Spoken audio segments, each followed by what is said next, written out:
খেলার খবর বাংলাদেশ জিম্বাবুয়ে টি-20। জিম্বাবুয়ের বিপক্ষে হোম সিরিজে এগিয়ে যাওয়ার লড়াইয়ে আজ দ্বিতীয় টি-20 ম্যাচে মাঠে নামবে বাংলাদেশ। চট্টগ্রামের জহুর আহমেদ চৌধুরী স্টেডিয়ামে সন্ধ্যা ৬টায় মাঠে গড়াবে ম্যাচটি। ৫ ম্যাচের সিরিজে মুখোমুখি হবে দুই দেশ।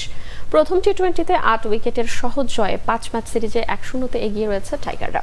বাংলাদেশের উজ্জীবিত পারফরম্যান্সের কাছে দাঁড়াতেই পারেনি জিম্বাবুয়ে। স্পিনার মেহেদী হাসান ও দুই পেসার তাসকিন আহমেদ ও সাইফুদ্দিনের বোলিং তোপে ১২৪ রানে গুটিয়ে যায় সিকান্দার রাজার দল। স্বাগতিকদের বোলিং তোপে এক পর্যায়ে ৪১ রানে ৭ উইকেট হারিয়ে কঠিন চাপে পড়েছিল সফরকারী দল। সেখান থেকে দলকে টেনে তোলেন ক্লাইড মান্ডাটে ও ওয়েলিংটন মাসাকাজ্জা। বাংলাদেশের দুই পেসার তাসকিন ও সাইফুদ্দিন ৩টি করে এবং স্পিনার মেহেদী ২টি উইকেট নেন। এরপর সহজ টার্গেট তাড়া করতে নেমে ওপেনার তানজিদ হাসানের অপরাজিত ৬৭ আর তাওহিদ হৃদয়ের অপরাজিত ৩৩ রানে ২৮ বল হাতে রেখেই সিরিজের শুভ সূচনা করে টাইগাররা।